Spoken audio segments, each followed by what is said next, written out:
back with another review, and today talking about and reviewing 1941, directed by Steven Spielberg.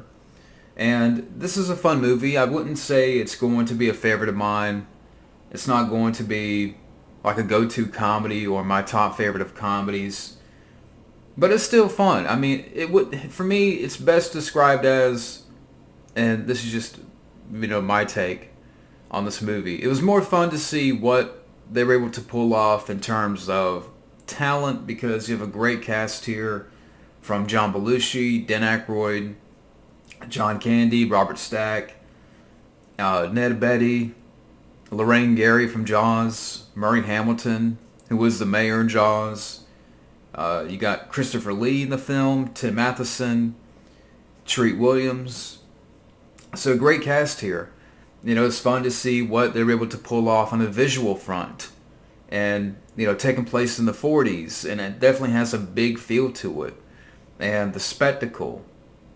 And the whimsical, tones of the movie. And some of the whimsical characters.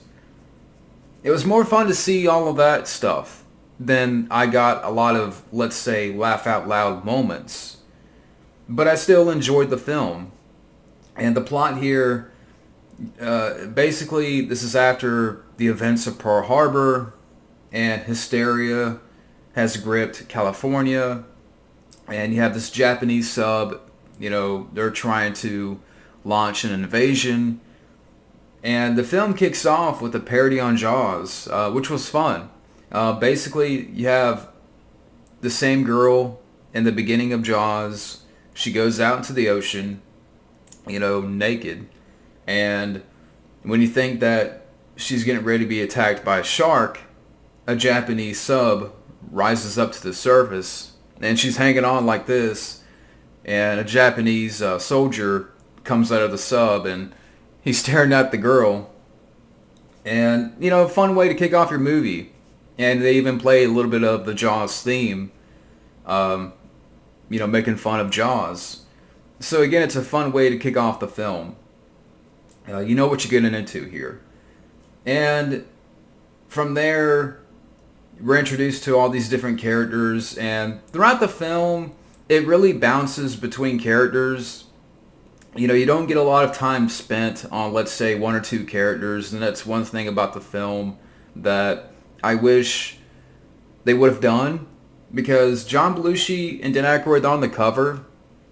But throughout the film, it's really going from character to character. This character's story, what's going on with this character, and the shenanigans between, let's say, Murray Hamilton and Eddie Deason on this Ferris wheel.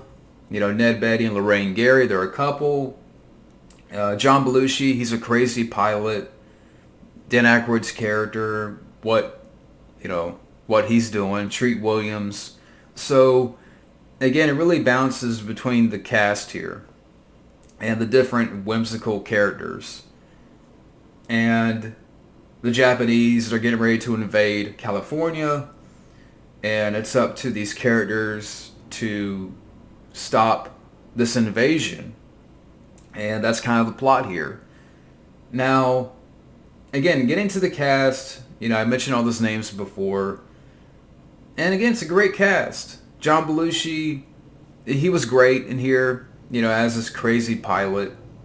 I wish we could have gotten more of John Belushi. And again, it's weird because it makes it seem like, by the poster, that it's a John Belushi and Dan Aykroyd movie. They're in the movie, but there's not a lot of time spent on these characters. And that's the thing about this movie, is that I wish it would have spent more time on, let's say, 1, 2, or 3 characters, and it just bounces around, where you got John Belushi's character over here, you got Ned Beatty over here with Lorraine Gary, they're a couple, you have Dan Aykroyd over here, Treat Williams over here, Robert Stack over here, which that was fun. Robert Stack, all he wants to do is see Dumbo in the theater.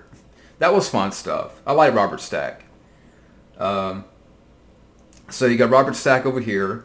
You got Tim Matheson over here trying to get it on with Nancy Allen in an airplane. and it's, some sexual stuff going on there. So again, it really bounces between characters. It doesn't really kind of take a moment to focus on and spend so much time on one or two characters. Even, John Candy. And it's weird because you have John Belushi, John Candy, and Dan Aykroyd in the same movie, and they're really spread it out like throughout the film. Like they never come together for a lot of scenes.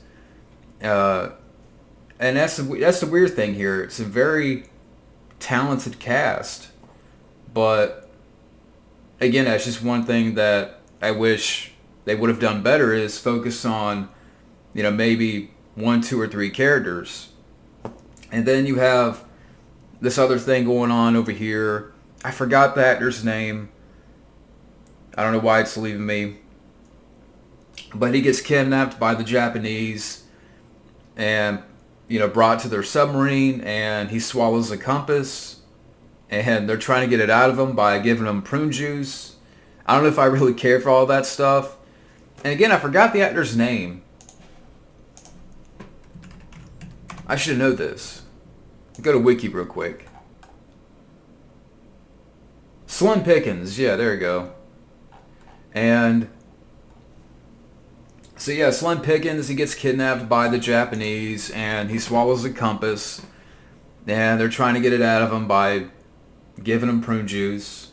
So you got that shenanigans going on. There's a lot of shenanigans with these characters, but I mean, it's a great cast overall. I really can't complain about the talent here.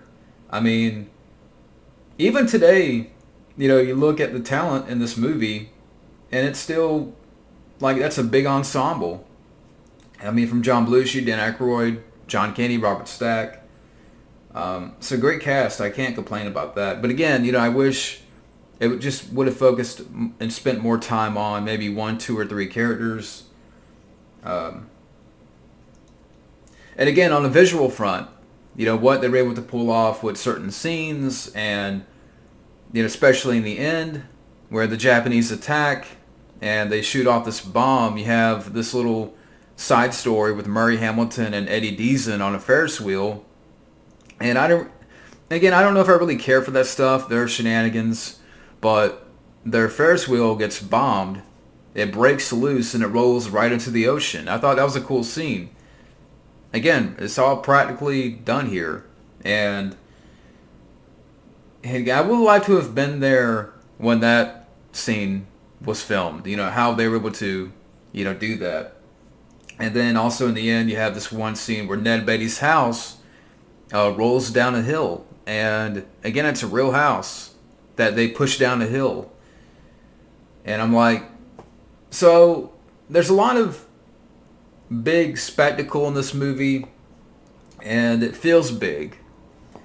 Again, in terms of, taking place in the 40s, and at the same time, doing all this really cool stuff in the end with the Ferris wheel and Ned Beatty's house falling down the hill, and some good airplane shots, sequences. So visually looks good. The acting's good. I was trying to, score's good by, I think, John Williams. Yeah, John Williams did the score. And I know when this came out, it was considered a disappointment because, they saw Jaws and they saw Close Encounters and they wanted that box office. It was a moderate success. It made some money, but they still considered it a disappointment. And Spielberg, this is definitely different territory for him. Stepping into a comedy here, a war comedy. And I know originally he wanted to make this a musical, which I wonder how that would have turned out. I would have been interested in seeing, how Spielberg would have done, like if he'd made this a musical, if that would have been a little bit better, or I don't know. But I know that was an original idea. I know later on Stanley Kubrick even said about the film that it's a great movie, but it's not funny. And I can understand that too, because again, it's a film that feels big, and it's on the surface, It should be like maybe a World War II drama or, some big war movie.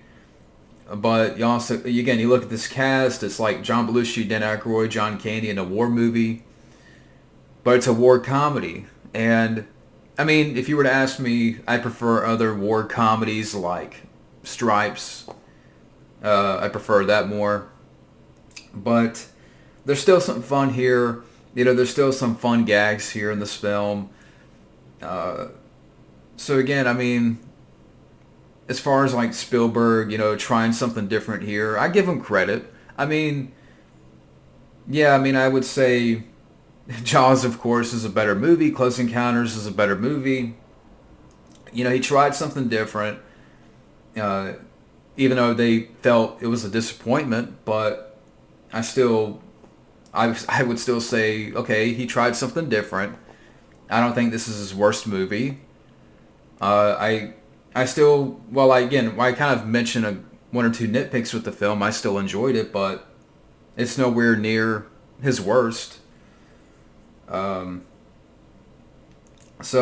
getting back to what I was saying earlier, again, talk about the visuals of the film.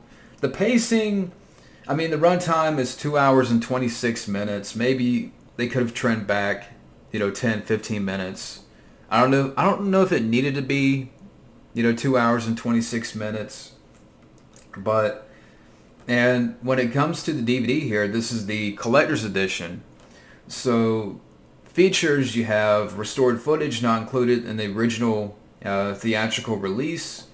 You have an original documentary up here, the making of, some interviews with Steven Spielberg and Bob Gale, John Milius, Robert Zemeckis. You also have home movies, Steven Spielberg's home movies and behind-the-scenes footage, outtakes from the film, storyboards and production photographs. So, some good features on here. A good collector's edition. And so I was just trying to think what else I could mention here. And again, it's not going to be like a favorite of mine. It's not going to be a go-to comedy. Again, I would say at the end of the day with 1941, it's a fun, enjoyable war comedy. I think it was really cool to see the talent in here. With John Belushi, Dan Aykroyd, John Candy, Robert Stack, and so forth. I can't say that I cared tremendously for a lot of the side shenanigans with these characters, like Murray Hamilton and Eddie Deason on a Ferris wheel, and Eddie Deason pulls out a dummy doll, and it's like, but again, if you take away the characters, you wouldn't have certain scenes, certain sequences. So it's like without those characters, you wouldn't have the Ferris wheel scene, you wouldn't have other scenes. So the stuff with Murray Hamilton and Eddie Deason, the stuff with Slim Pickens being kidnapped, and Christopher Lee plays a Nazi general on the Japanese submarine. So you do have Christopher Lee in here, I forgot about that. The stuff with Slim Pickens, the stuff with Tim Matheson and Nancy Allen, trying to get it on the plane. Again, it was there. Robert Stack, wanting to see Dumbo, that's fun stuff because I love Robert Stack. John Candy's not in the film nearly enough. That's one thing I can say too. Like he's in the movie, but maybe in a handful of scenes. So, while it's fun, enjoyable, visually it looks good, it definitely has a big spectacle feel to it, and a very whimsical feel, and whimsical characters. Now, it's not going to be a favorite when it comes to this genre, but still fun to watch. So, that's my review of 1941. Thank you for watching, and hope you enjoyed this review. So, we'll see you later.